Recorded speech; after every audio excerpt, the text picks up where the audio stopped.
Buenos días a todos, bienvenidos nuevamente a esta sesión de la Cátedra Gerardo Molina de la Universidad Libre. Pedimos excusas por iniciar un poco más tarde, pero en realidad varios de los asistentes, digamos, llegaron un poco más tarde, tratándose, digamos, de este fin de semana en Colombia, que es festivo. Le pedimos también excusas al profesor Fernando Arto de Vera, si la asistencia no es la ideal, pero la universidad continúa siempre con esos procesos académicos, no se detiene. La temática que nos ocupa hoy, los procesos de paz en El Salvador y Guatemala, un balance. Un proceso de paz es un esfuerzo para lograr la violencia, así como para implementarlo, mediante negociaciones que pueden requerir la mediación de terceros. Con esta definición inicial se destaca la idea de que un proceso no es momento puntual, sino un conjunto de fases o etapas alargadas en el tiempo, en las que intervienen todos los actores afectados en un esfuerzo colectivo para, en un momento determinado, alcanzar acuerdos que permitan acabar con la situación anterior, dominada por la violencia y el enfrentamiento armado, para dar paso, mediante el diálogo y el consenso, a pactos o acuerdos que pongan fin a la violencia física. Y mediante la implementación de los acuerdos, iniciar una nueva etapa de progreso y desarrollo que permita superar igualmente las violencias estructurales que propiciaron el surgimiento del conflicto.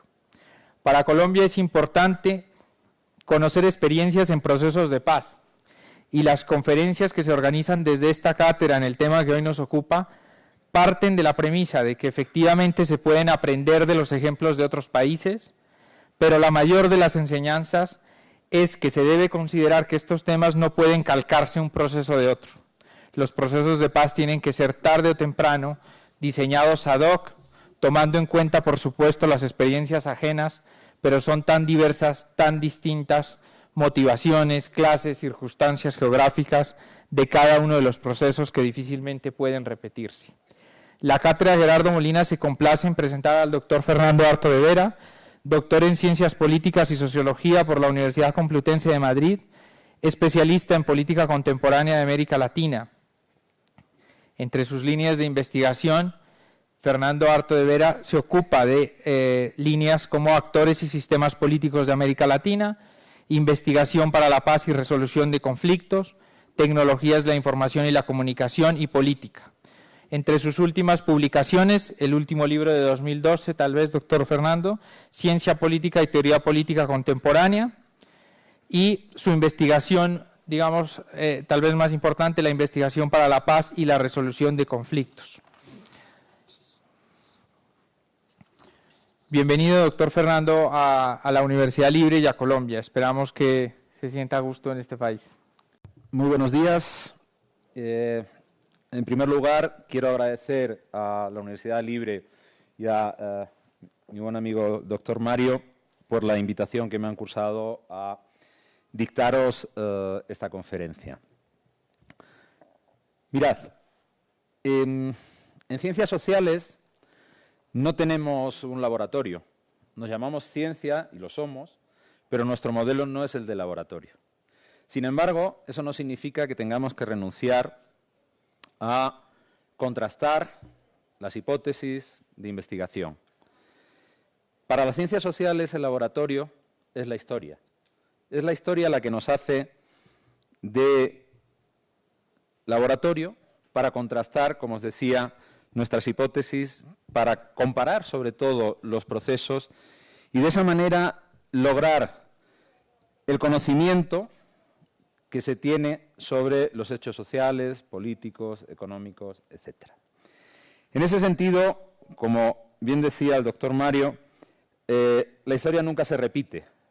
Pero una cosa es que no se repita y otra cosa es que no podamos y no debamos acudir a ella para, en ese ejercicio comparado, tratar de ver cuáles son los mecanismos, cuáles son las variables, cuáles son los factores, en definitiva, que pueden sernos de utilidad para arrojar luz sobre los procesos que vivimos contemporáneamente.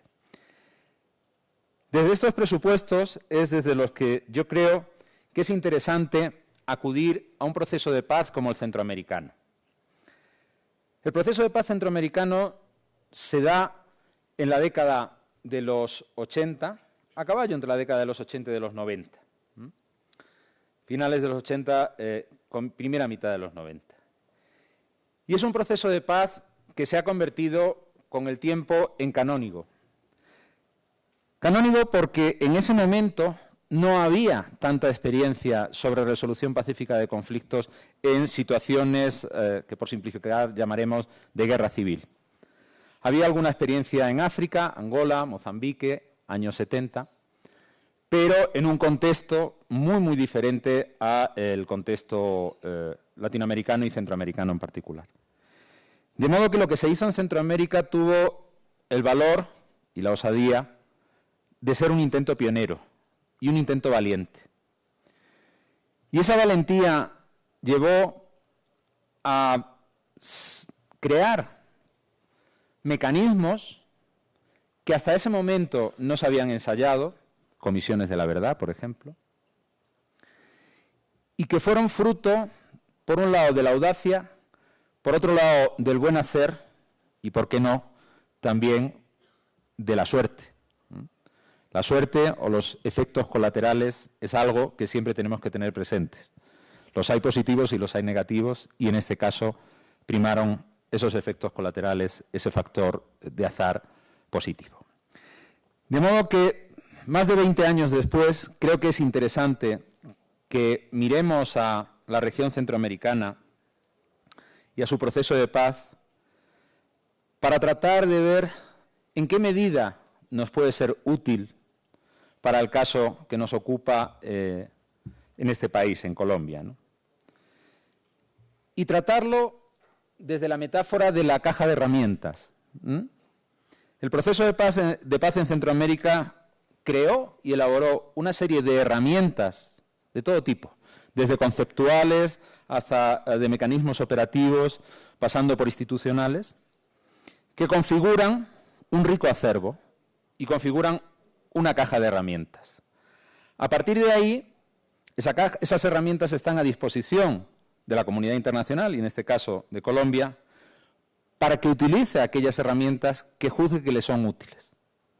No se trata de usar todas las herramientas, siguiendo con la metáfora, de la misma manera que cuando en casa se nos estropea un grifo, vamos a la caja de herramientas y de todas las llaves que tenemos seleccionamos la que sirve para los grifos, pero no la que sirve para un enchufe. De la misma manera, tenemos que aprender a utilizar creativamente esas herramientas que el proceso de paz centroamericano ha puesto a nuestra disposición.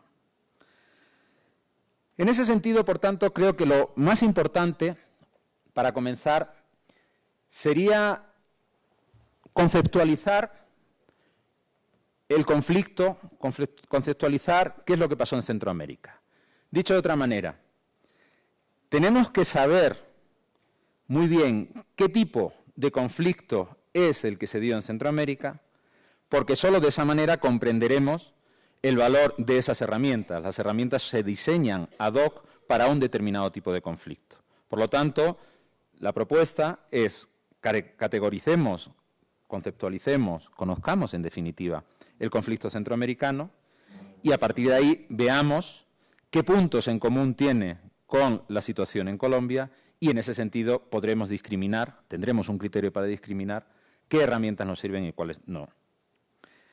En ese sentido, la década de los 80 en Centroamérica se abre de forma convulsa con un proceso como fue el de la Revolución Sandinista, que en el año 79 lleva al triunfo de una guerrilla, la del Frente Sandinista de Liberación Nacional, sobre el gobierno genocida y corrupto del dictador Somoza.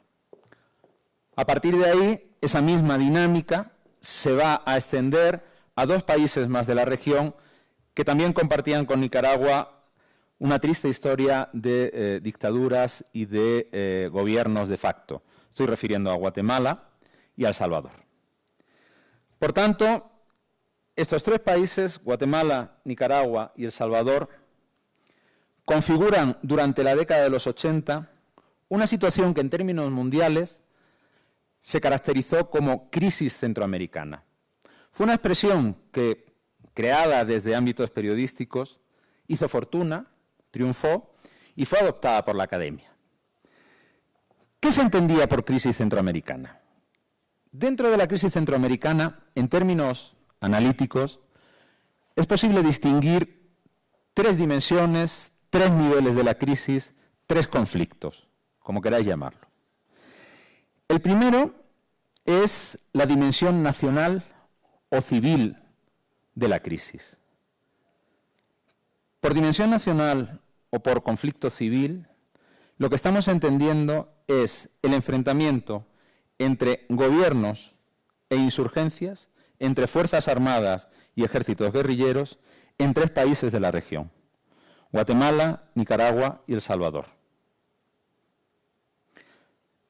En Guatemala y en El Salvador, la situación es una situación de una insurgencia que desde posiciones contrahegemónicas trata de disputar el poder a el bloque histórico dominante defendido por las Fuerzas Armadas.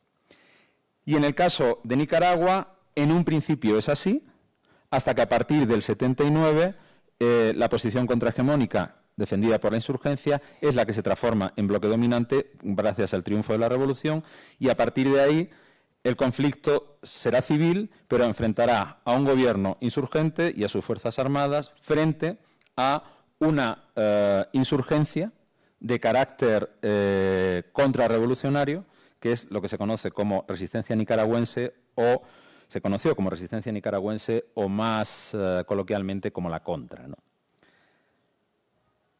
Digamos, por tanto, que la dimensión nacional de la crisis centroamericana afecta a tres países de la región. Nombrémoslos una vez más: Guatemala, El Salvador y Nicaragua. La segunda dimensión de la crisis centroamericana fue una dimensión regional. En esa dimensión regional, los actores del conflicto son distintos a los actores de la dimensión nacional. Aquí los actores del conflicto de la dimensión regional son estados del área, estados centroamericanos. Es decir, se produce un juego, una dinámica de alianzas políticas, militares y diplomáticas entre los países de la región. Ese juego de alianzas se resume en una confrontación de tres países de la región, lo que se llamó el Triángulo de Tegucigalpa: Honduras, Costa Rica y El Salvador, frente a el gobierno sandinista de Nicaragua. Guatemala quedaba ausente de esta dinámica regional porque desde un primer momento, frente a la política de los estados centroamericanos de enfrentamiento a la Nicaragua sandinista, el gobierno de Guatemala declaró su neutralidad activa. Esa neutralidad activa no venía porque hubiera sintonía o simpatía ideológica entre el gobierno de Guatemala y el gobierno nicaragüense, sino obedecía a una razón mucho más simple, o no sé si simple, pero sí una razón de tipo pragmático y realista y no ideológico. Consistía en lo siguiente: el gobierno guatemalteco, durante la etapa en la que el general Efraín Ríos Montt, año 81-82, enfrentó con una política de tierra arrasada a la guerrilla de la Unión Revolucionaria Nacional Guatemalteca, lo hizo sin necesidad de ayuda norteamericana. Dicho de otra manera, desde los tiempos de Carter, Guatemala había sido señalada como un gobierno que incumplía y que violaba los derechos humanos, y por lo tanto eso impedía la asesoría norteamericana al gobierno de Guatemala y a sus Fuerzas Armadas particularmente. Ello significó que las Fuerzas Armadas guatemaltecas buscaran esa asesoría en otros países, como por ejemplo Israel o Taiwán, y a partir de ahí lograran, sin ayuda norteamericana, asestar una campaña militar que fue un golpe estratégico a la guerrilla de la URNG durante la etapa de la campaña de 1982. ¿Eso qué significa? Que a partir del 82 las Fuerzas Armadas guatemaltecas se sintieron libres para no entrar en la dinámica de la regionalización de la crisis. Porque esa regionalización de la crisis que enfrentaba a El Salvador, Costa Rica y Honduras versus Nicaragua no se entendía sin la presión de los Estados Unidos, que contribuía como catalizador a esa regionalización del conflicto centroamericano. Dentro de ese bloque de Tegucigalpa, los roles no eran los mismos. Costa Rica tenía un enfrentamiento político-diplomático con la Nicaragua sandinista. El Salvador tenía un enfrentamiento político-diplomático y hasta cierto punto militar, en el sentido de que prestaba bases en su territorio para que aviones que abastecían a la contra nicaragüense se pertrecharan, y el grado mayor de involucramiento, que era político, diplomático y militar, y fuertemente militar, era el de Honduras. Si tienen el mapa en la cabeza, Honduras hace frontera con Nicaragua y desde el territorio hondureño era el santuario en el que la contra tenía sus bases de operaciones, entraba en territorio nicaragüense y volvía otra vez a descansar a territorio hondureño. Es decir, estamos hablando de que un Estado prestaba libre, consciente y voluntariamente su territorio para agredir a un vecino. Ese era el reparto de roles en la regionalización del conflicto. Y por último, el tercer nivel es el nivel de lo que podríamos denominar la dimensión internacional del conflicto, la internacionalización del conflicto. Aquí los actores son estados, pero tenemos, por un lado, un estado regional, Nicaragua, y por otro lado, una potencia extrarregional y, claramente, una superpotencia, como son los Estados Unidos. Por tanto, la dimensión internacional es el enfrentamiento de la administración Reagan contra la Nicaragua sandinista, para lo que se diseñó algo que probablemente hayan leído, su día fue bastante conocido, que es la estrategia de guerra de baja intensidad, que era una estrategia de baja intensidad para quien la protagonizaba, pero de altísima intensidad para quien la sufría. Es decir, de lo que se trataba era de que los Estados Unidos revertieran la situación del sandinismo en el poder en Nicaragua sin el empleo de tropas directas norteamericanas, a través, por tanto, de tropas de países aliados. Esa fue la estrategia de guerra de baja intensidad que se practicó desde los Estados Unidos contra un Estado regional centroamericano como fue Nicaragua. Por tanto, fijaos que dentro de esa expresión de crisis centroamericana tenemos tres conflictos distintos: nacional o civil, regional e internacional, y que cada uno de ellos tiene actores distintos. Eso es lo que le configuraba a la crisis centroamericana esa complejidad que siempre tuvo. Porque esta distinción es una distinción analítica. En la realidad, los tres niveles se daban simultáneamente, se retroalimentaban y creaban sinergias entre ellos. De ahí la dificultad de la crisis centroamericana. Sin embargo, esa dificultad no llevó a abandonar los esfuerzos de paz en la región. Todo lo contrario, desde fecha tan temprana como el año 1983, mientras la guerra seguía su curso, también las iniciativas de paz seguían el suyo. No es el momento ahora de hacer un recuento sobre las distintas iniciativas de paz que respondieron a los distintos niveles, porque hubo varias. Sí es el momento de recuperar aquellas que fueron más significativas. Concretamente dos: la iniciativa de Contadora y la iniciativa de Esquipulas. La iniciativa de Contadora se crea en el año 1983 y dura entre 1983 y 1986. Es una iniciativa protagonizada por los estados limítrofes con la región centroamericana. Por el norte, México. Por el sur, Venezuela, Panamá y este país, Colombia. Estos países crean un grupo, el grupo de Contadora, que tuvo como objetivo generar una misión diplomática que a través de medidas de buenos oficios tuviera lo que se llamó una serie de contactos pendulares con los gobiernos del área, que en ese momento tenían sus relaciones diplomáticas bajo mínimos, para tratar de plantear la necesidad de una distensión en el área. Es decir, el enfoque de Contadora, ¿cuál fue? El enfoque de Contadora no fue un enfoque político, fue un enfoque de seguridad. Porque realmente la motivación que tenían estos países que formaban el grupo de Contadora para llevar a cabo esta iniciativa era la protección de sus propios países. ¿En qué sentido?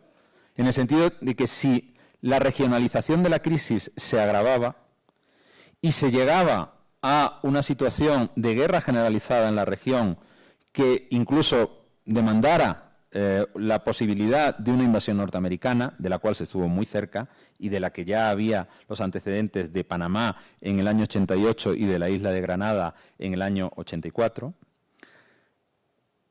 era muy fácil prever que habría una oleada masiva de refugiados. Y esa oleada masiva de refugiados que huirían de la guerra se dirigirían a los países limítrofes. Por lo tanto, el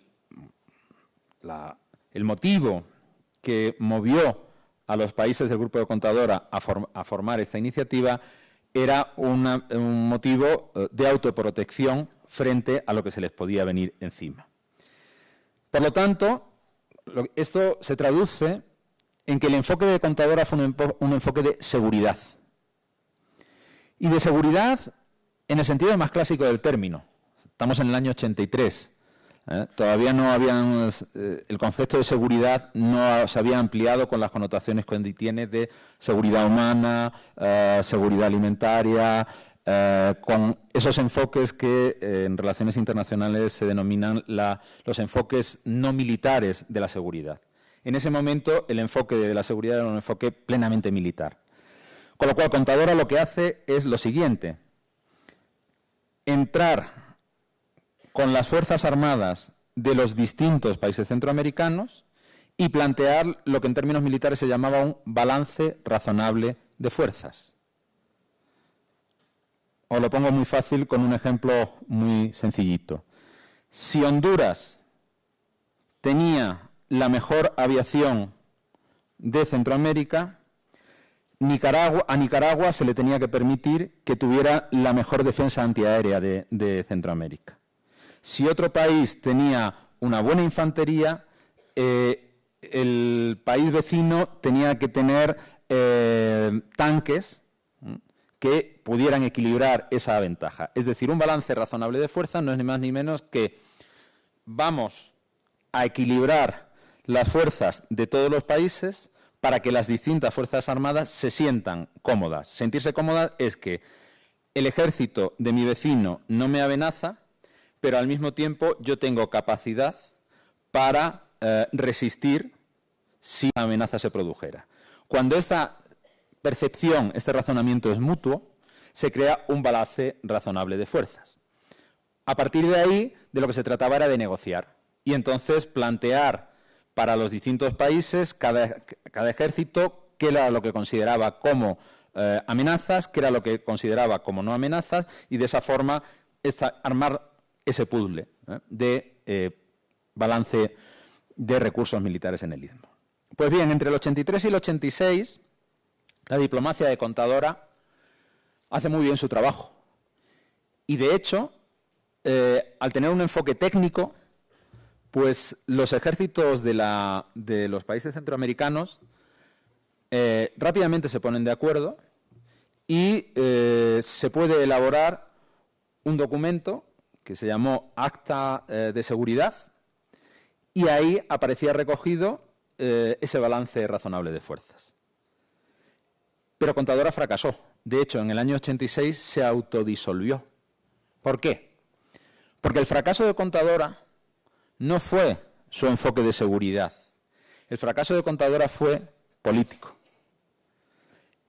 Cuando el documento en el 84 ya estaba listo y solo faltaba la firma, cada vez que un país daba pasos hacia la firma, automáticamente recibía las presiones norteamericanas para que esa firma no se estampara. Y así se mantuvo Contadora entre el 84 y el 86, 2 años tratando de, a través de medidas diplomáticas de buenos oficios, lograr que los países centroamericanos estamparan la firma en un documento en el que, por otra parte, sus Fuerzas Armadas estaban plenamente de acuerdo. En el 86, definitivamente, Contadora tiró la toalla y dejó en manos de los centroamericanos la siguiente iniciativa de paz. Esa siguiente iniciativa de paz se produce en agosto de 1988. En agosto de 87. En agosto de 1987, en la ciudad guatemalteca de Esquipulas, los 5 presidentes del Istmo Centroamericano logran ponerse de acuerdo en un documento que llevaba por título Procedimiento para establecer la paz firme y duradera. Era un hito, porque lo que Contadora había estado tratando de hacer desde el año 83 y que no había sido posible, en el 87 son los propios actores centroamericanos los que ya no necesitan un proceso de mediación, sino en un proceso de negociación directa y multilateral, los 5 presidentes se ponen de acuerdo en un documento. No voy a relataros pormenorizadamente cada uno de los puntos de ese documento, porque creo que no tiene sentido. Lo tenéis en los libros, está en Internet, y creo que eso simplemente aburriría. Creo que mi misión aquí es otra, que es la de hacer una reconstrucción analítica de lo que fue ese documento. Y desde ese punto de vista, esa reconstrucción analítica sí creo que os puede aportar. Dicho de otra manera, lo que voy a hacer es una lectura particular del texto de Esquipulas y no una lectura descriptiva. ¿Qué es lo que a mí me interesa resaltar del contenido de los acuerdos de Esquipulas II? Me interesa resaltar lo siguiente. Lo que podríamos denominar el concepto central sobre el que se construye el acuerdo. Lo que si tuviéramos aquí una pizarra y pudiera pintar, podríamos denominar la ecuación de la paz. Y esa ecuación de la paz sería de la siguiente manera. Paz igual a democracia más desarrollo. Es decir, los 5 presidentes se ponen de acuerdo en cuál es el contenido, cuál es el concepto de paz que están manejando. Y eso no era una cuestión baladí, porque durante toda la década de los 80, había 2 lecturas de la crisis centroamericana.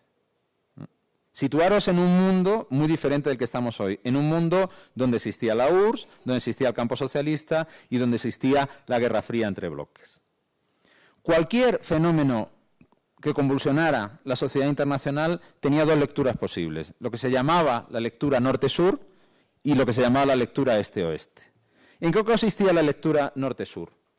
La lectura norte-sur consistía, aplicada al caso centroamericano, en plantear que la causa de la situación de violencia que se vivía en Centroamérica no era otra que la injusticia social. Luego denominamos democracia consociacional, que no es otro que la de establecer mecanismos de concertación entre los agentes sociales, sindicatos y empresarios, con el Estado como árbitro o garante. Ese modelo es importado por los acuerdos de Chapultepec y se crea este foro de concertación económica y social con la misión de que una vez que estalle la paz, estalle el posconflicto, se abra la etapa del posconflicto, los asuntos sobre la conducción económica del país, sobre las relaciones entre capital y trabajo, etcétera, se vean en este foro de concertación, que tiene un carácter consultivo para el ministro de Economía, pero que es un mecanismo de extraordinaria utilidad. Pasemos a Guatemala. El proceso de paz en Guatemala se demoró entre julio de 1991 y diciembre de 1996. Es decir, Guatemala fue el país centroamericano donde la guerra había empezado antes, y fue el país en donde la guerra terminó después. Fueron 5 años, entre julio del 91 y diciembre del 96, en los que se negoció un acuerdo de paz que contenía muchos elementos parecidos a los de El Salvador, pero que contenía un elemento que lo hacía original, y es al que me voy a referir. Ese elemento original no era otro que el papel de la población indígena en Guatemala. Estamos hablando de que El Salvador es un país mestizo. Guatemala no es un país mestizo. Guatemala es un país que es un mosaico étnico-cultural. Un país en donde hay más de una decena de etnias, cada una con su cultura, cada una con su idioma, y en donde esa presencia étnica es una presencia históricamente muy fuerte. Por lo tanto, era necesario que los acuerdos de paz recogieran que el Estado guatemalteco, por primera vez en su historia, se configuraba como un Estado multiétnico, pluricultural y multilingüe. Eso significaba, por ejemplo, entre otras cosas, por poner 2 ejemplos muy gráficos, ¿no?, que en aquellos municipios en donde hubiera mayoría de población indígena, en la medida que los usos y costumbres de representación política de los indígenas no entraran en contradicción con la Constitución del país, y para eso se reformaría la Constitución del país,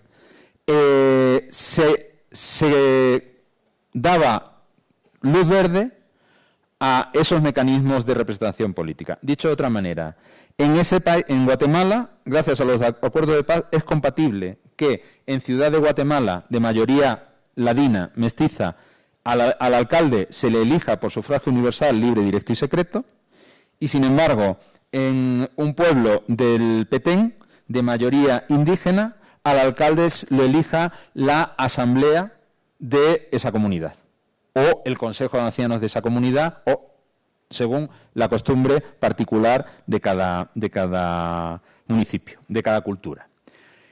Otro elemento también interesante de esta Declaración de Derechos de los Pueblos Indígenas en Guatemala era el derecho que les asistía a los indígenas a que cuando se relacionaran con la administración pública pudieran hacerlo en su idioma. Eso significaba que, por ejemplo, la Administración de Justicia tenía que dotar, si así era requerido, de intérpretes para que esos ciudadanos guatemaltecos de lengua no castellana pudieran entender y ejercer su derecho a la justicia. Son solo 2 datos de lo que significaba esa declaración, que a veces nos suena demasiado solemne, pero que Guatemala como un Estado pluricultural, multilingüe y multiétnico, pero que tiene aspectos muy concretos en la vida cotidiana de la población indígena guatemalteca.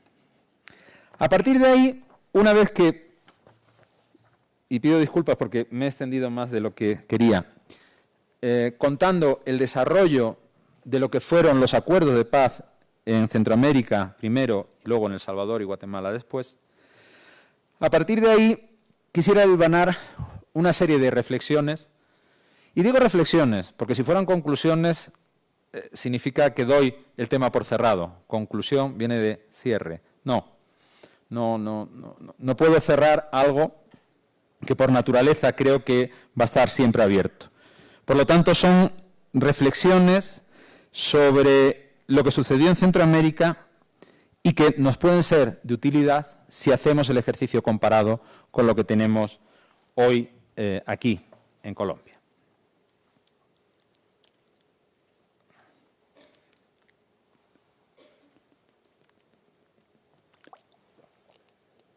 En primer lugar,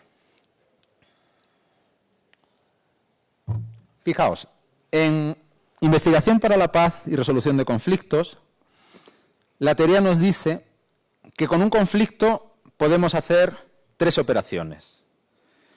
Podemos gestionar el conflicto, podemos resolver el conflicto o podemos transformar el conflicto. Parece un juego de palabras, pero no lo es. Os lo aclaro enseguida. ¿Qué es gestionar un conflicto? Gestionar un conflicto significa eliminar la violencia del conflicto como expresión y crear los cauces para que haya una representación institucionalizada del conflicto sin violencia y con unas normas que aceptan los dos contendientes en términos de quién gana y quién pierde. El ejemplo es cualquier competición deportiva. Una competición deportiva no es más que un ejemplo de gestión del conflicto. X equipos de fútbol admiten unas normas, que es el reglamento de fútbol, se enfrentan entre ellos, hay rivalidad, pero hay canales institucionales para ese enfrentamiento. O, si lo queréis, cualquier modelo de democracia occidental, de un sistema multipartidista, no es más que un método de gestión del conflicto. Gestionamos los distintos intereses que hay en la sociedad a través de su representación en los partidos políticos. Esos partidos políticos se presentan a las elecciones, quien gana acepta ser ganador, quien pierde acepta la legitimidad del que ha ganado y pasa a la oposición, y dentro de 4 años se vuelve a repetir el enfrentamiento. Eso es gestionar el conflicto. Resolver el conflicto es otra cuestión distinta. Resolver el conflicto hace referencia a atacar a las causas que han provocado ese conflicto. Es decir, se concibe que el conflicto tiene unos orígenes y que, por lo tanto, no vale solo con parar la violencia y gestionar el conflicto, sino vamos a las raíces de ese conflicto para tratar de resolverlo. Y por último, el tercer enfoque, que es el más polémico, es el de transformar el conflicto. Este enfoque es un enfoque que, sin complejos, aboga por la intervención. Es decir, este enfoque plantea que cuando 2 actores tienen un enfrentamiento violento, antes de que se produzcan las negociaciones necesarias para gestionar el conflicto, es necesario preguntarse si los contendientes están equilibrados. Porque si no están equilibrados, una negociación lo que está encubriendo es una rendición. Y por lo tanto, en ese sentido, es legítimo favorecer al más débil para lograr un equilibrio entre los contendientes que les lleve a negociar en pie de igualdad. Insisto, es el último enfoque que hay, cronológicamente hablando, en investigación para la paz y que, como podéis adivinar, no exento de polémica. ¿A dónde quiero ir con este planteamiento? Hagáis una pregunta de dónde caben los procesos de paz. ¿Caben en la gestión, caben en la resolución o caben en la transformación? Claramente, cuando se negocia un acuerdo de paz entre gobiernos y guerrillas, estamos en la fase de no resolver el conflicto, sino de establecer los mecanismos que lo van a gestionar. Y esto es importante para saber qué es lo que estamos construyendo. Porque si creemos que estamos construyendo otra cuestión, puede venir que se defrauden las expectativas. Y en ese sentido hay que ser muy claro. En una negociación entre gobierno y guerrilla, lo que se está generando es un marco para institucionalizar el conflicto. Y, eventualmente, generar alguna institución, como por ejemplo el Foro Económico y Social, al que hacía referencia antes, que para cuando surja el posconflicto será una institución que permitirá la gestión del conflicto. ¿Me explico? O, como máximo, se pueden ensayar pequeños pasos hacia la resolución del conflicto en el sentido de ir a las causas, como en el caso de la reforma agraria. Pero en el caso de la reforma agraria lo que se está haciendo es generar un acuerdo de que cuando estemos en una situación de paz se va a crear una institución que se ocupará de la reforma agraria. Es lo máximo a lo que se llega. Y esto me da pie para una segunda reflexión. La segunda reflexión tiene que ver con esa ecuación que decíamos, paz igual a democracia más desarrollo, o paz igual a contenidos políticos más contenidos socioeconómicos. ¿Qué sucedió con Esquipulas y con los hijos de Esquipulas, que fueron los acuerdos de Chapultepec en El Salvador y los acuerdos de Guatemala? Sucedió en los tres casos que rápidamente se visualizó que el ritmo y los tiempos de la política son mucho más acelerados que los ritmos y los tiempos del desarrollo de las cuestiones socioeconómicas. ¿A qué me estoy refiriendo? Muy claramente me estoy refiriendo a lo siguiente, a que medidas de tipo político como libertad irrestricta de prensa, amnistía a los presos políticos, libertad para la creación de partidos políticos, etcétera. Todo eso son medidas que se pueden tomar tan rápidamente como haya voluntad política y que se visualizan tan rápidamente como cuando se publican en el Boletín Oficial del Estado. El tiempo de la política en ese sentido es un tiempo rápido, es un tiempo agradecido, es un tiempo donde los contenidos políticos del acuerdo, de lo que se pacta, se ve, se palpa. Pero ¿qué pasa con el desarrollo?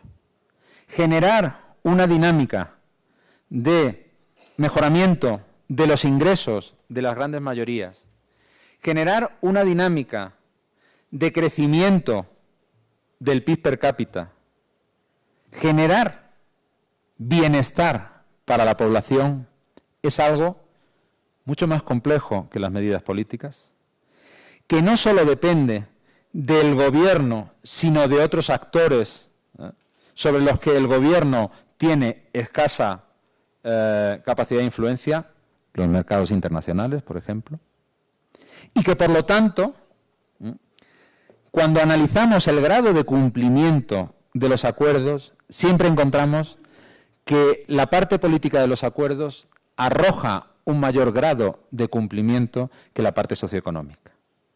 Y eso es importante saberlo. De nuevo, para no generar frustraciones ni falsas expectativas. Porque, insisto, el plan de paz no acaba con el conflicto. El plan de paz no acaba con las raíces del conflicto. El plan de paz acaba con la violencia, y ya es mucho. El conflicto es inherente, siempre va a existir. La violencia social, pero el conflicto va a existir siempre. Lo que hace un plan de paz es transformar la dialéctica amigo-enemigo en la dialéctica entre adversarios. El enemigo, por definición, es otra persona, otro actor, es el otro, que no tiene derecho a la existencia, es o él o yo. Al enemigo se le aniquila por una cuestión de supervivencia. Por el contrario, el adversario tiene derecho a la existencia. No quiero que gane, pero si me gana, acepto que me haya ganado y me preparo para revertir esa situación, pero tiene derecho a existir. Esa diferencia, que no es poca, es la que se genera en un plan de paz. Pasar de la dialéctica amigo-enemigo a la dialéctica de adversario.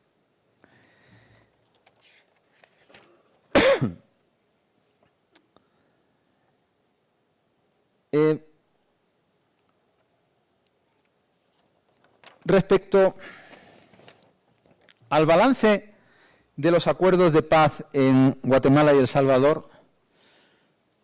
Los acuerdos de paz de El Salvador tuvieron una mayor capacidad de influencia en la agenda política salvadoreña que los guatemaltecos. O dicho de otra manera, la profundidad con la que los acuerdos de paz cambiaron a la sociedad salvadoreña fue mucho mayor que la fuerza con la que los acuerdos de paz cambiaron a la sociedad guatemalteca. Es más, en Guatemala pasó algo que nos puede servir también de alerta, y es lo siguiente. En mayo de 1999, por la legislación guatemalteca, una serie de reformas constitucionales que se habían pactado en los acuerdos de paz y en las que estaban de acuerdo gobiernos, organizaciones de la sociedad civil, había un consenso nacional, se tienen que someter a referéndum, porque el mecanismo de cambio constitucional en la Constitución guatemalteca planteaba que había que someterlas a referéndum. Se someten a referéndum y el resultado es desastroso. Hay una abstención de más del 70% y el 30-40% que votó, vota en contra de las reformas. Esto era claramente una desautorización, una deslegitimación del proceso de paz, de la labor de Naciones Unidas y un decir, tierra trágame, ¿ahora qué hago?, ¿no?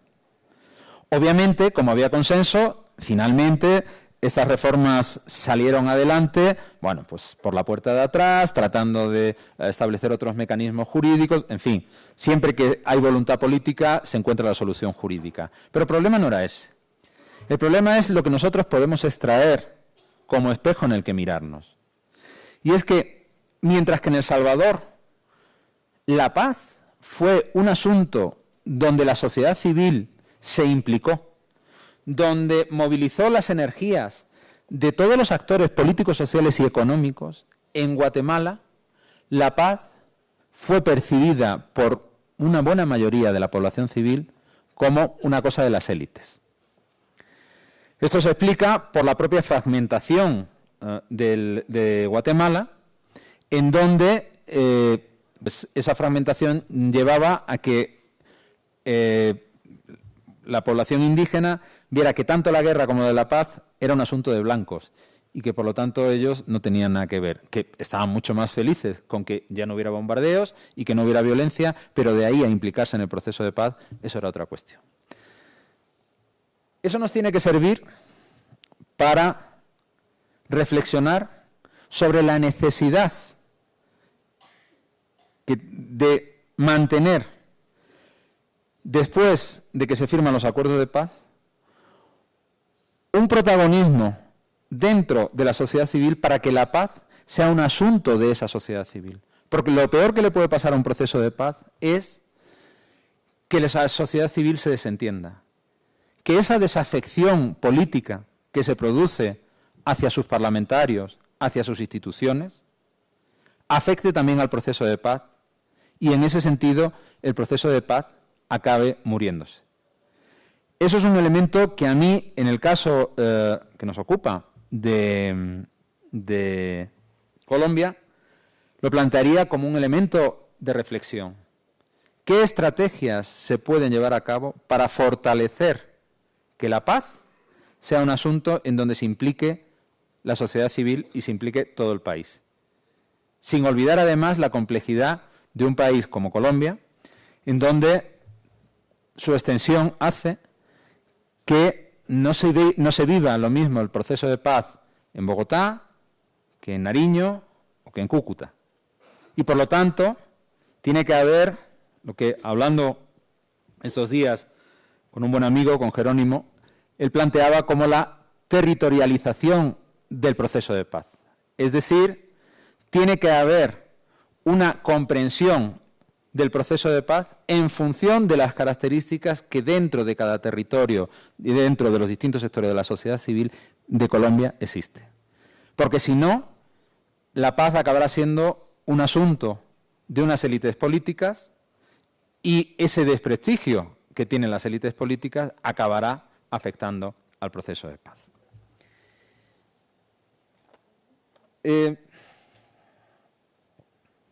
Más cuestiones que quería plantearos. Hay que ser consciente también de que el posconflicto trae problemas de gobernabilidad. ¿Qué entendemos por gobernabilidad en ciencia política? La capacidad que tiene un sistema político de procesar las demandas de su ciudadanía. Si esa capacidad es buena, hay gobernabilidad, se gobierna. Si esa capacidad no es buena, hay una situación de desgobierno. Y en ese sentido, una situación de posconflicto siempre va a implicar un aumento de las demandas de la sociedad civil. Porque todos aquellos sectores que como consecuencia de la situación de violencia no se han atrevido, no han querido, no han podido o no les han dejado expresar sus demandas al sistema político, ahora lo van a hacer. Y además lo van a hacer con vehemencia en el sentido de ser conscientes de que la oportunidad es única y de que es un momento magnífico para hacerse oír. Eso significa que va a haber una acumulación de demandas sobre el sistema político. A partir de ahí, el sistema político tiene que empezar a estar preparado para ser capaz de procesar esas demandas y, por lo tanto, que la gobernabilidad en el posconflicto no se resienta. Porque si no se resiente, se habrán hecho bien las cosas. Si se resiente, entonces el posconflicto defraudará las esperanzas que se tienen depositadas en ella. Y en ese sentido, también hay que ser consciente de que el escenario de posconflicto esconde en sí mismo una paradoja difícilmente resolvible, ¿no? O una contradicción, si ustedes lo quieren. Y es que precisamente se hace un proceso de paz para generar estructuras, mecanismos e instituciones que son las necesarias para que el proceso de paz funcione. Y me explico. Explico esta aparente trabalenguas con un ejemplo de Guatemala. En Guatemala, toda la legislación indígena iba destinada ¿a qué? A levantar a esa población indígena de ese estado de postración al que había estado sometida durante siglos. Pero precisamente ese estado de postración era el que impedía que existieran organizaciones indígenas lo suficientemente consolidadas como para que reclamaran que la puesta en marcha de esos acuerdos indígenas se llevaran a cabo. Y por lo tanto, la mayoría o buena parte quedó en el papel. A eso es a lo que me refería con la paradoja. Generamos acuerdos de paz para crear instituciones, capital humano, recursos que precisamente son los necesarios para que esas instituciones que hemos generado funcionen. Y no pasa nada. La realidad es paradójica, la realidad es contradictoria y se acaba resolviendo. Pero seamos conscientes de que esa situación ahí la tenemos. Bien, hasta aquí no he querido ser ni optimista ni pesimista porque es mi obligación como científico social. Los científicos sociales no somos ni optimistas ni pesimistas. Lo que tenemos que hacer es señalar las fortalezas, amenazas, debilidades de aquellos fenómenos que estudiamos. Y eso es lo que he intentado hacer. Pero sí me van a permitir que cierre dejando la parte de científico social y ahora hablándoles como persona comprometida con la lucha por la paz, como persona que se encuentra muy feliz en Colombia y con este proceso que ustedes están viviendo. No se dejen arrancar la paz. Es la última oportunidad que tienen ustedes como generación y se la deben a los que vinieron antes que ustedes y a los que van a venir después. Muchas gracias.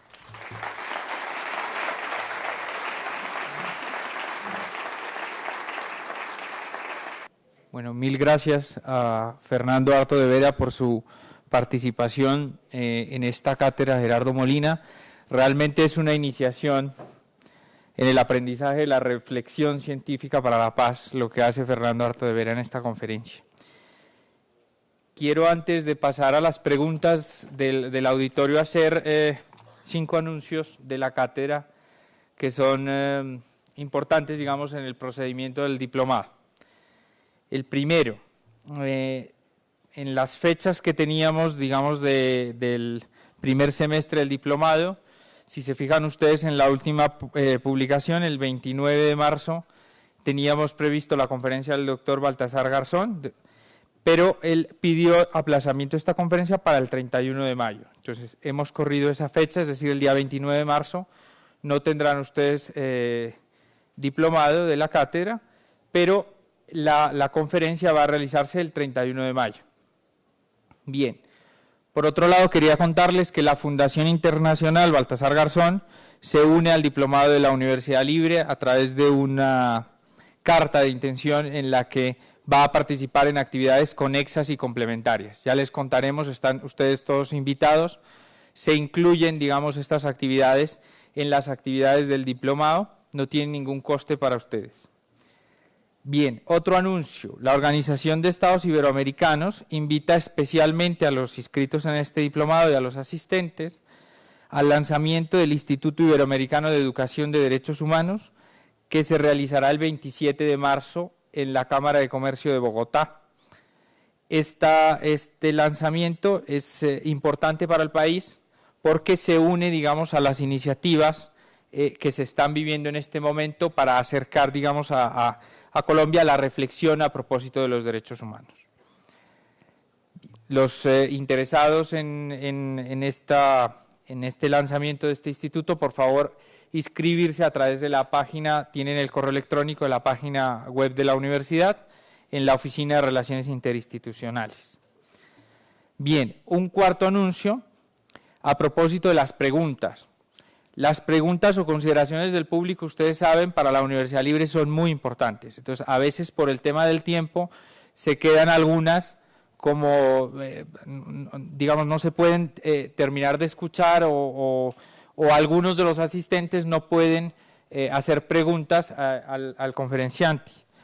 Es por eso que la universidad ha puesto a disposición de la cátedra un boletín electrónico en el que las personas interesadas en publicarla, digamos, los comentarios y reflexiones que tengan de la conferencia, rogamos se comuniquen también con la Oficina de Relaciones Interinstitucionales para hacer esos comentarios o las disertaciones que ustedes tengan a bien respecto de la cátedra. Bien, un último anuncio que es el tema de las memorias del diplomado.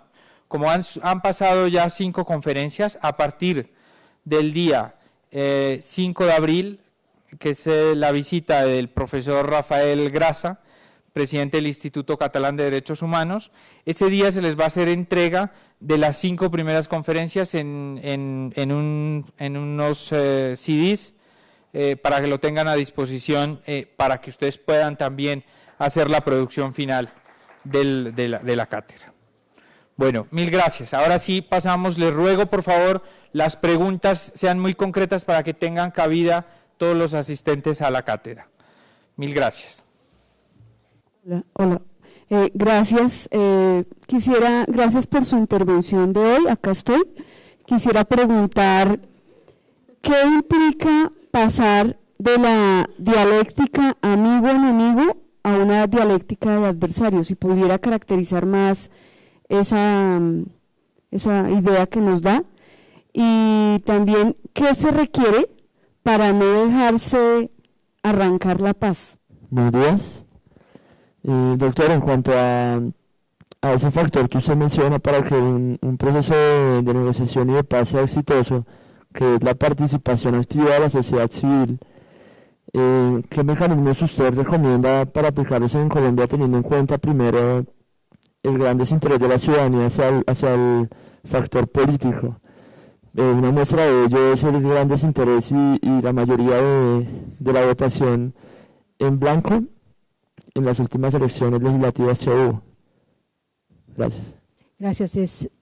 aprovechando la experiencia y el conocimiento que usted tiene como científico, a ver si usted pudiera hacer una injerencia de qué pasaría en un país como Colombia, donde las condiciones son bien distintas en el sentido del contexto. Hoy es mucho más agresivo el modelo globalizado. Hoy tenemos mucha más injerencia de los países extranjeros presionando en los sistemas políticos. Hoy tenemos un sistema político que la sociedad civil desestima justamente por sus niveles de corrupción. Y en ese campo, de todo lo que usted nos expuso, hay muchos instrumentos que son válidos para Colombia, pero me gustaría escuchar de usted cuáles considera más válidos en el contexto que acabo de mencionarle. Buenos días. Su merced nos hablaba de que el conflicto digamos que se pueden hablar de tres fases o tres verbos: el gestionar, el resolver y el transformar. Como usted bien lo dice, es bien polémico el transformar, porque usted dice que es equilibrar a las partes y que no caer en el error de disfrazar una rendición en una negociación. Sin embargo, yo quisiera saber cuáles serían unas medidas concretas para que en el caso colombiano esa es la luz que se está transmitiendo en muchas partes, es decir, cómo hacer que haya un balance o que haya un equilibrio entre los dos actores, dado que las FARC, digamos, no tuvieron están sentados no con la misma fuerza que tuvieron, por ejemplo, en los anteriores diálogos de paz. ¿Cómo garantizarles a ellos ese mismo equilibrio de fuerza en la negociación? Buenas tardes. Mi pregunta es, ¿cómo ve usted los anteriores procesos de paz en cuanto a participación política, teniendo en cuenta el caso de la desmovilización del M-19 y de la conformación de la Unión Patriótica? Vamos a hacer un primer bloque, si os parece, y damos luego pie a un segundo bloque. Bueno, la primera pregunta que tengo anotada aquí es: ¿qué implica pasar de la dialéctica del enemigo al adversario? Insisto en lo que os planteaba en la conferencia, ¿no? La relación entre enemigos es una relación absolutamente excluyente. El enemigo no puede existir. Es o él o yo. O lo aniquilo o me aniquila. ¿Y por qué hay que aniquilar al enemigo? Porque representa el mal. Porque todo aquello que está en las antípodas de lo que yo soy, de lo que yo quiero ser, está fuera, está en el otro, y por lo tanto no hay posibilidad ni de pacto, ni de transacción, ni de acuerdo. Lo que hay es la única y exclusiva aniquilación. Los adversarios, la relación es distinta. Los adversarios sí admiten entre sí el derecho a la existencia. Es legítimo que tú existas aunque pienses distinto que yo. Cuando esa situación se da, entonces entre adversarios cabe la posibilidad del acuerdo, del consenso, de la negociación, del pacto o del enfrentamiento, pero del enfrentamiento no violento. Es obvio que si yo soy del partido político A, no quiero que gane el partido político B y voy a utilizar todos mis recursos y todos mis esfuerzos para que el partido político al que yo no pertenezco no gane. Pero si gana, no quiero aniquilarlo, no quiero prohibirlo, simplemente acepto que mi mensaje ha tenido menos conexión con la ciudadanía y por lo tanto automáticamente paso a la oposición. ¿Y por qué paso a la oposición? Porque sé que mi adversario es demócrata y va a ejercer el poder con tolerancia hacia las minorías que no han ganado las elecciones. Y a su vez, yo, si gano, lo voy a tratar igual a él. Esa es la diferencia que hay entre adversarios y enemigos. Y parece que es una distinción muy teórica, pero no, tiene connotaciones muy, muy prácticas. Entre otras, la de la tolerancia. Es decir, la definición de democracia es que en democracia solo se puede ser intolerante con el intolerante. Porque la tolerancia es una virtud de la democracia, pero también la democracia tiene que saber defenderse de aquellos que utilizan la tolerancia para imponer un sistema del que borren esa tolerancia, un sistema totalitario. Por lo tanto, frente a la pregunta de ¿se puede ser intolerante con alguien? La respuesta es sí, solo con el intolerante.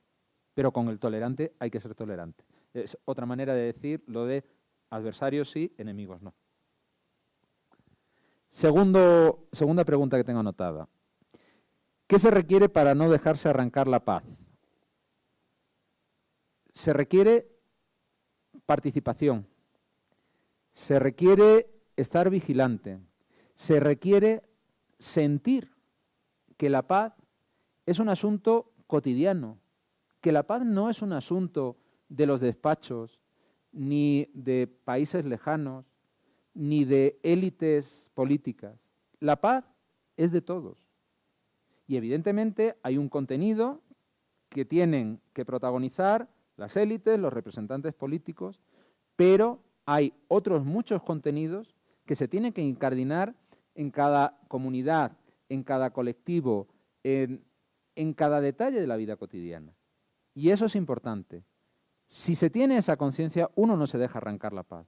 ¿Por qué en el caso de El Salvador, si lo comparamos con el caso de Guatemala, la cuestión de la paz fue un asunto que estuvo en la agenda durante los 4 años siguientes de la firma de los acuerdos de Chapultepec y aún hoy, más de 20 y tantos años después, es un tema que está presente haciendo homenajes, recordatorios, es decir, es un hito en la memoria histórica del pueblo salvadoreño, porque el pueblo salvadoreño la tomó en serio y la hizo suya. Es el único secreto, tan fácil de decir y tan difícil de poner en la práctica. Participación, incorporación. Tercera pregunta. En ese sentido, ¿qué mecanismos hay de participación de la sociedad civil? Eso es interesante. Los mecanismos de participación de la sociedad civil, me refiero que tienen distintas dimensiones. Un mecanismo de participación de la sociedad civil es, por ejemplo, lo que yo cité, el Foro Económico y Social, pero es un mecanismo macro. Está en una situación de élites. Pero esos mecanismos de participación de la sociedad civil no solo se tienen que dar a niveles macro, tienen que darse en todos los niveles del tejido social. Por eso es importante, sobre todo en las zonas de conflicto, cuando trabajábamos en iniciativas como los laboratorios de paz, la de generar agentes de paz en núcleos poblacionales pequeños que han estado especialmente afectados por el conflicto. Y esos agentes de paz simplemente se reunían a nivel de barrio, a nivel de asociación de vecinos, a nivel de cuadra, es decir, desde lo más básico. Y eso es importante.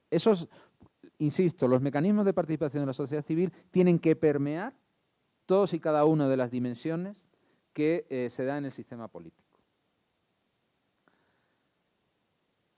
Cuarta pregunta, ¿qué instrumentos son más válidos e influencia de actores externos? Bueno, esta pregunta me la planteaban por aquí y empezaba con una afirmación que yo matizaría. La afirmación, corríjame si me equivoco, era que en la actualidad tenemos un grado de influencia muy alto en los asuntos nacionales por parte de actores externos.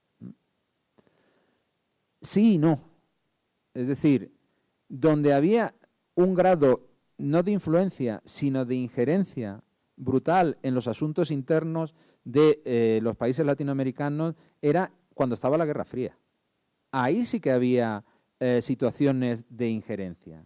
Después del mundo posguerra fría en el que habitamos, ¿significa que estemos en un mundo en donde frente a esa injerencia ya no haya intervención externa? No, de ningún modo. Claro que la hay, pero no con las mismas herramientas, no de la misma forma y no de la misma intensidad. Y además, este mundo posguerra fría ha producido también situaciones paradójicas en el sentido de que, por ejemplo, Centroamérica ha dejado de ser ya una zona con un interés geoestratégico desde el punto de vista bélico para los Estados Unidos, y eso ha permitido a los países centroamericanos sentir cómo se relajaban el interés norteamericano, y en ese sentido eso ha tenido consecuencias positivas y negativas. Positivas, pues situaciones de ganar mayor presencia de autonomía relativa en sus comportamientos. Consecuencias negativas, huida de los fondos de cooperación, por ejemplo, hacia otras regiones. De modo que lo que quiero decir es que el mundo no es blanco ni negro, no podemos andar con análisis tajantes de ahora tenemos más o menos influencia, depende. Y a partir de ahí, la siguiente parte de la pregunta es ¿qué instrumentos son más válidos? Pero se me ha olvidado anotar aquí para qué, si me puede decir para qué me formulaba la pregunta. ¿Instrumentos más válidos para? Ah, ok.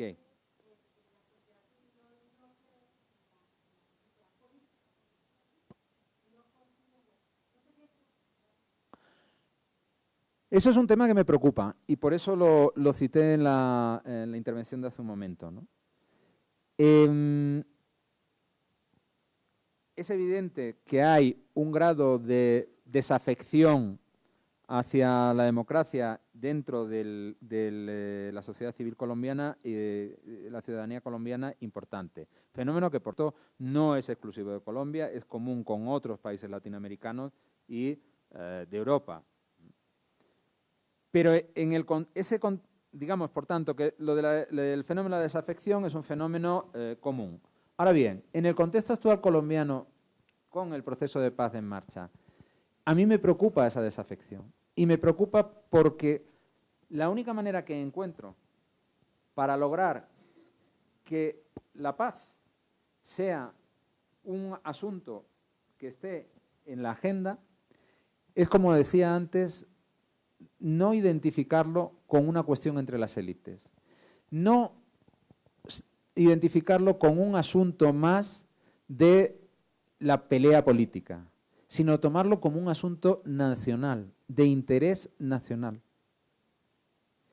Y en ese sentido, si se logra sacar la paz de la confrontación partidaria y de la identificación con la política, dado el desprestigio que sufre la política, y se identifica con los intereses nacionales, con lo que podríamos denominar un tema de Estado, sería una posibilidad de que la paz no se viera arrastrada por el desprestigio que tiene la política en estos momentos. Quinta pregunta. El tema de los equilibrios. Miren, en Centroamérica pasó algo muy claro en el caso de El Salvador y en el caso de Guatemala. Acabo de plantear que los acuerdos de paz en El Salvador tuvieron un mayor calado y una mayor importancia que lo que tuvieron los de Guatemala. En un doble sentido. Primero, en el contenido mismo de los acuerdos hubo mucha más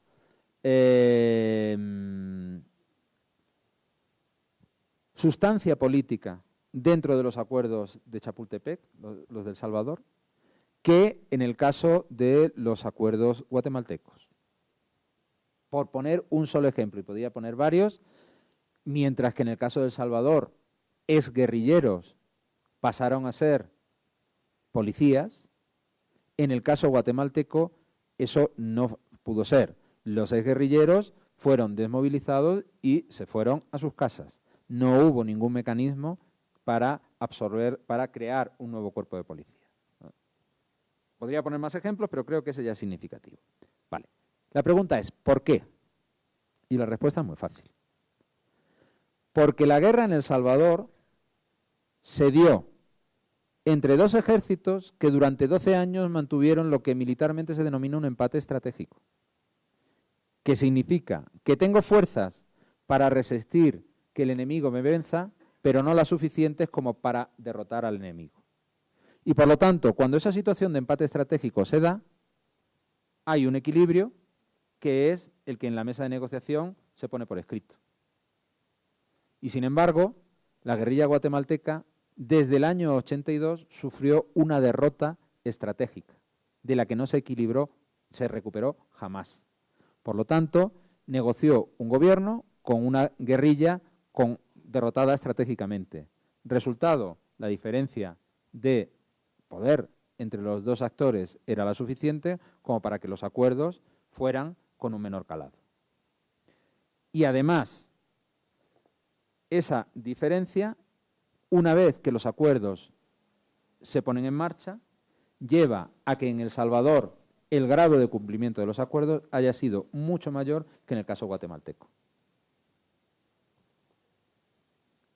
Ahora bien, esa situación de equilibrio estratégico se da cuando la violencia está. Ahora que afortunadamente no hay violencia y lo que estamos es sentados en una mesa, ¿cómo lograr que ese equilibrio entre las dos partes se genere para lograr mayores dividendos hacia la paz, para lograr que el cumplimiento en el escenario posconflicto sea un cumplimiento más cabal y no un cumplimiento como a la guatemalteca, podríamos decir, con perdón si hay alguno entre la sala? Pues ahora estamos en otra situación. Ahora el equilibrio estratégico pasa por empoderar a la sociedad civil, por empoderar a los factores pro paz. Y en ese sentido, una vez que se firmen los acuerdos, al día siguiente hay que empezar a trabajar empoderando a la sociedad civil, porque será la única manera de equilibrar en ese escenario, ya no de violencia, sino de posconflicto, las relaciones entre los actores pro paz y los actores antipaz. Sexta y última pregunta. ¿Cómo afectan los anteriores procesos de paz y concretamente las vivencias que tuvieron la Unión Patriótica y el M-19? Miren, siempre que se produce un proceso de paz, las partes que negocian toman los procesos de paz anteriores como ese background, como esos antecedentes con los que acuden a la mesa de negociaciones, con la idea de no repetir los errores y de sí aprovechar los elementos válidos que tuvieron las experiencias pasadas. No estoy diciendo nada nuevo, es algo que hacemos todos en nuestra vida cotidiana. Los seres humanos aprendemos por ensayo y error y a partir de ahí la experiencia nos dice que lo que ha funcionado exitosamente tendemos a repetirlo y lo que no ha funcionado exitosamente tratamos de evitarlo. Es un mecanismo muy básico. Y así se funciona. Y por eso uno de los puntos importantes en la mesa de negociación de La Habana son las garantías que se va a dar a los sectores insurgentes para transformarse en partido político, para incorporarse a la legalidad vigente y para poder pasar a ser una fuerza política que compita en pie de igualdad de derechos y deberes con el resto de las fuerzas políticas y no pase una carnicería y una masacre como la que pasó con la Unión Patriótica. Esa es la cuestión. Por eso, en ese sentido, creo que las dos partes que negocian tienen muy en cuenta ese antecedente dramático de la Unión Patriótica para que no se vuelva a repetir. Esta era la última pregunta de este bloque. Adelante.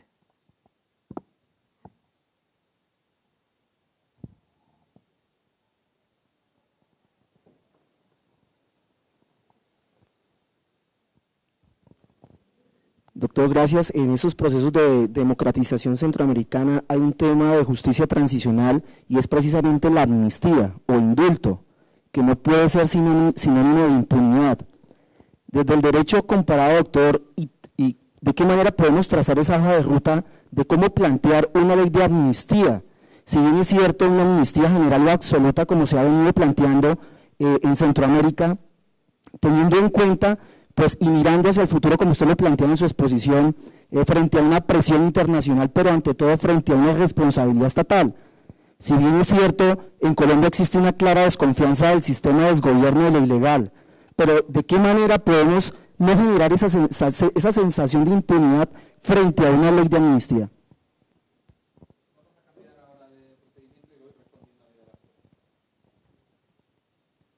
Sería un atrevimiento, por mi parte, hablar de temas de justicia transicional cuando no soy experto y cuando en esta cátedra van a tener varios conferenciantes que sí son expertos y que van a tratar específicamente sobre ese tema, ¿no? Entonces, precisamente por eso en mi intervención he obviado el tema. No por falta de importancia, sino porque entiendo que los conferenciantes que van a venir después que mí les van a hablar sobre eso y además con mucha mayor precisión de lo que yo pueda hacerlo.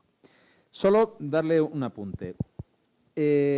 Hace veintitantos años, en el caso de El Salvador y en el caso de Guatemala, el concepto de justicia transicional no existía.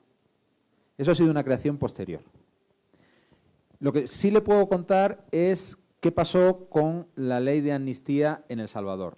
Pasó lo siguiente. La Comisión de la Verdad señaló en su informe, en El Salvador, a determinados miembros de las Fuerzas Armadas y del Gobierno y determinados miembros del FMLN como imputables de delitos. Una semana después, el Gobierno de Arena aprueba unilateralmente la ley de amnistía. Estamos hablando de una situación en la que todavía no se habían producido las elecciones posconflicto y las elecciones a las que se había presentado el FMLN. Dicho de otra manera, para que ustedes lo ubiquen, estamos hablando de que las primeras elecciones a las que se presenta el FMLN como partido político son en marzo del 94 y la amnistía se produce en el 93. Es decir, es el gobierno que ha hecho la guerra contra el FMLN el que decreta la ley de amnistía. El FMLN protesta, pero es un secreto a voces de que se siente aliviado. Y se siente aliviado porque dentro de esa ley de amnistía también hay efectivos del FMLN que se benefician de esa ley de amnistía. ¿Qué sucede? Que hay que esperar desde 1992, que se legaliza el FMLN, o 1994, cuando se producen las primeras elecciones, la fecha que usted quiera, hasta el 2009, para que el FMLN gane sus primeras elecciones. El FMLN gana en el 2009 y vuelve a repetir victoria hace un mes. En el 2009 hay sectores que plantean otra vez el debate de, bueno, ahora que el FMLN es gobierno, ¿va a hacer algo para derogar la ley de amnistía? Respuesta del presidente Mauricio Funes: no voy a hacer nada por derogar la ley de amnistía. En ese sentido, esa es la cuestión. Y ese es el debate con la justicia transicional. ¿Cuánto de justicia tiene que haber y cuánto de transicional? ¿Cuánto de justicia en el sentido de que no haya impunidad y cuánto de perdón y de amnistía para que esto no descarrile? Y la respuesta no es fácil y, sobre todo, no puede ser general. Tiene que ser dependiendo de la coyuntura. Por ejemplo, en el caso argentino, durante muchos años estuvo vigente la ley de amnistía y 20 años después un gobierno la deroga, y además un gobierno del mismo signo que puso en marcha la ley de amnistía, un gobierno peronista, y no pasa nada. Y eso no significa una desestabilización. La misma fuerza política que 20 años atrás consideraba que esa ley de amnistía era necesaria para la estabilidad del país, 20 años después plantea que en nombre de la justicia no puede haber impunidad y eso no desestabiliza al país. Depende de la coyuntura. Siguiente pregunta. Muy buenas tardes. Bueno, me surge una inquietud frente a lo que tú estás exponiendo, a lo que exponías hace un momento, acerca de, bueno, todos sabemos de uno de los puntos de la agenda en La Habana, que es que estas fuerzas se desmovilicen y pasen a ser también un partido que tiene presencia a nivel político en el país. Pero quienes venimos mirando y haciendo la lectura de la realidad del país, no simplemente desde la esfera de lo político, sino de la esfera de quienes sufren las afectaciones directas de estas violaciones a los derechos humanos, uno se da cuenta o podría llegar a hacer la lectura, quienes escuchamos el sufrimiento de estos sectores, que ya no es tanto el interés de la agenda política, sino el interés de un control territorial. Quizás unos 10 años atrás podríamos pensar que sí, podría ser una simplemente agenda política. Pero ahora que este control territorial y el poder les permite tener todos unos manejos financieros, uno se hace una pregunta si realmente esto es lo que sucede en la realidad. Me gustaría conocer tu observación, ya que pues tú haces esa lectura de las fortalezas y debilidades de los procesos de paz y el desarrollo del posconflicto. Unirlo a esas variables que tú puedes observar en este momento en nuestro país, tu propia visión, desde tu experiencia y desde la lectura que tú haces, uniéndolo a las variables de debilidades y fortalezas que tú ves en este proceso y en este desarrollo del posconflicto. Me va a perdonar, pero no estoy seguro de haberle entendido su pregunta. Si lo que me está diciendo es que hay unas determinadas zonas del país que han sido teatros de operaciones de guerra, en donde esos teatros de operaciones ahora, con el posconflicto, ¿qué va a pasar con ellos? Pues lo único que puedo hacer es plantearle lo que pasó en esos escenarios de posconflicto en el caso salvadoreño. Y fue muy curioso. Fue muy curioso porque durante los 12 años que duró la guerra civil, el país estuvo partido en dos mitades. Es decir, hubo una zona del país en la que durante 12 años el Estado no estuvo presente y era la retaguardia del FMLN.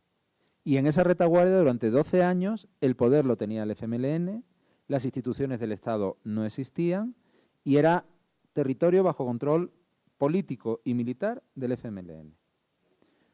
Bien, se producen las primeras elecciones, marzo del 94.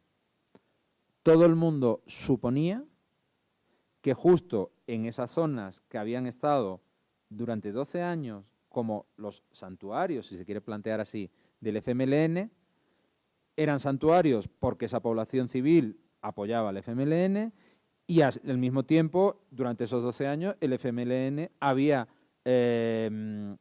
socializado y había arraigado su poder en esa sociedad civil. Pues precisamente los resultados fueron que en esas zonas el FMLN perdía las elecciones por más votos que en otras zonas donde no había tenido ese dominio territorial. Bueno, ahora sí.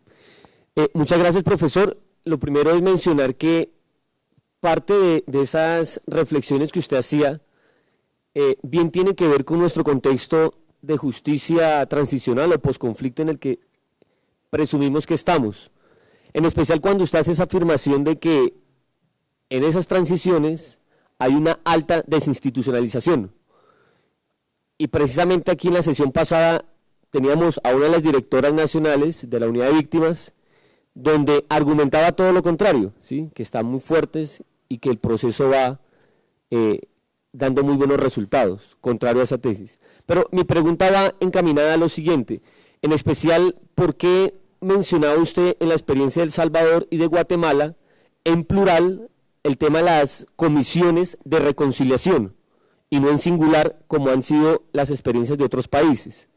Y la segunda, ¿cuál ha sido ese enfoque o esos lineamientos filosóficos o de otra índole de esas comisiones de reconciliación en el caso de El Salvador y de Guatemala? Gracias. Hay una precisión terminológica que yo creo que conviene hacer. Una cosa son la Comisión de la Verdad y otra cosa es la Comisión Nacional de Reconciliación. En El Salvador, la Comisión de la Verdad se llamó así. En Guatemala, la Comisión de la Verdad se llamó Comisión de Esclarecimiento Histórico. Dicho de otra manera, estamos hablando de dos mecanismos diferentes. Primer mecanismo, se llame Comisión de la Verdad o se llame Comisión de Esclarecimiento Histórico, su función es investigar los crímenes y establecer responsabilidades. Es decir, responder a las preguntas de quién hizo qué, a quién se lo hizo y cómo lo hizo. Es decir, son comisiones de investigación. Ese es su objetivo, investigar. Y entregar una investigación para que los actores del proceso, a partir de ahí, hagan con esa investigación lo que estimen oportuno. Hagan una ley de amnistía, hagan un procedimiento judicial y después una ley de amnistía, hagan un procedimiento judicial, encarcelen o hagan cumplir las penas y no hagan amnistía, etcétera. Eso son una comisión de investigación. Y otra cosa distinta es la CNR, la Comisión Nacional de Reconciliación. La CNR fue un mecanismo operativo del Acuerdo de Esquipulas que estuvo solo vigente durante los 3 primeros meses del acuerdo y que posteriormente se desinfló. ¿Por qué? Porque la Comisión Nacional de Reconciliación, el objetivo que tenía era facilitar el diálogo entre el gobierno y la oposición no armada. Dicho de otra manera, esa Comisión Nacional de Reconciliación, o sea, la tensión, como decía, era tan alta que los gobiernos obviamente no dialogaban con sus guerrillas, pero es que tampoco con su oposición no armada, a la cual la tenían perseguida, en situaciones de cárcel, en el exilio, etcétera. Y para facilitar ese diálogo es para lo que se crea la Comisión Nacional de Reconciliación.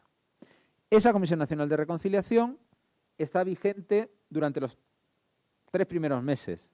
¿Pero qué sucede? Que en esos 3 meses el diálogo avanza lo suficiente como para que no solo gobierno y oposición dialogan y además en donde había situaciones de exilio, como por ejemplo en El Salvador, los opositores vuelven del exilio por las garantías que les da el gobierno, sino que además el diálogo se expande hacia lo que no les obligaba a los gobiernos firmantes del Acuerdo de Esquipulas, que era dialogar con sus guerrillas.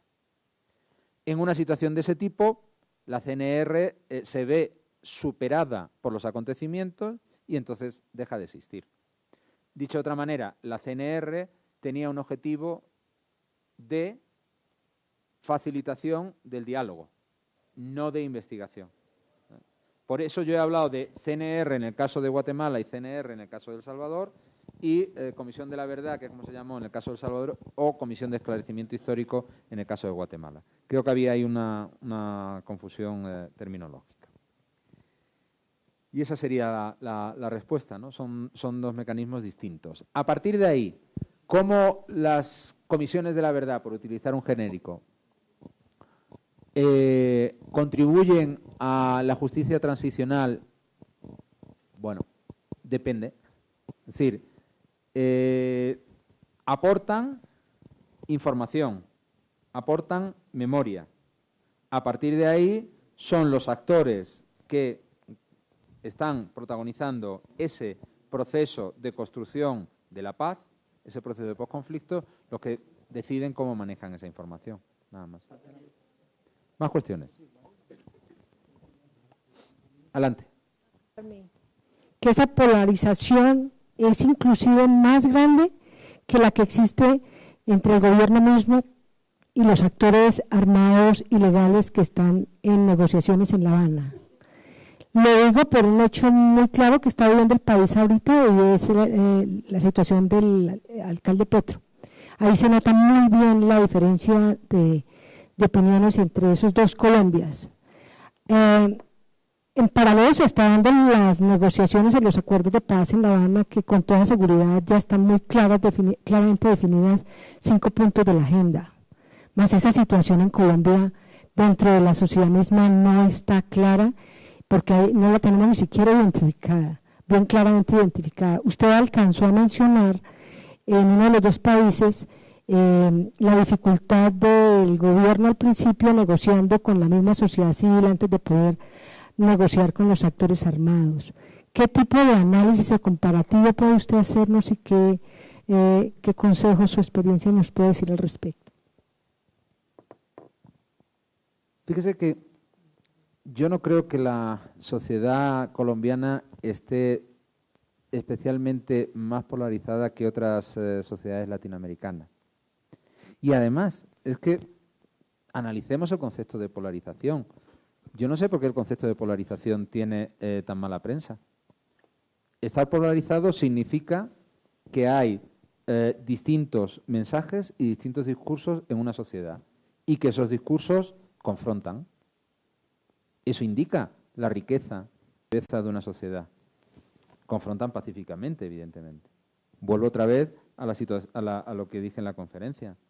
El conflicto, entendido como diferencia entre discursos, contraposición de intereses, es inherente a la vida política del ser humano.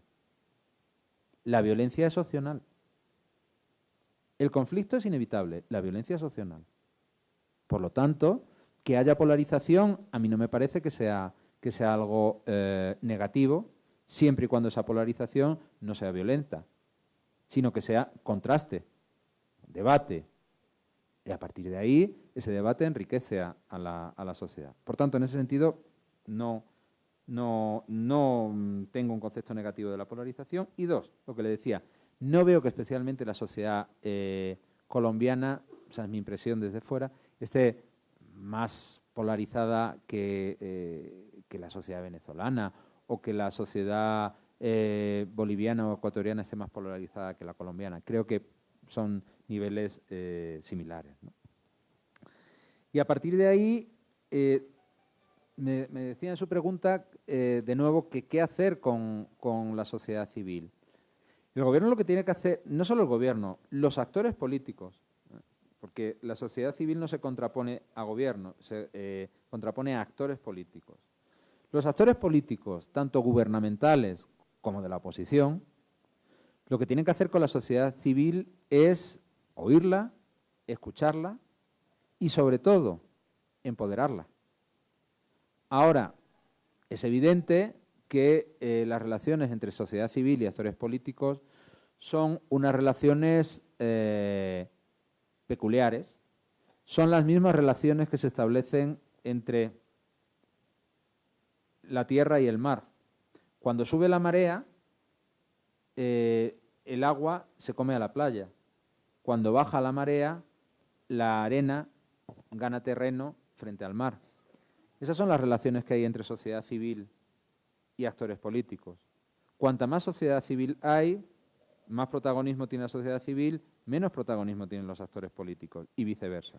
Por lo tanto, tratar de esperar de los actores políticos que de motu propio fortalezcan y empoderen a la sociedad civil es tanto como pedirle que se hagan el harakiri. Y obviamente nadie en su sano juicio se hace el harakiri. Pero al mismo tiempo, esos actores políticos saben que necesitan de una sociedad civil como el mar necesita de la tierra y la tierra necesita del mar.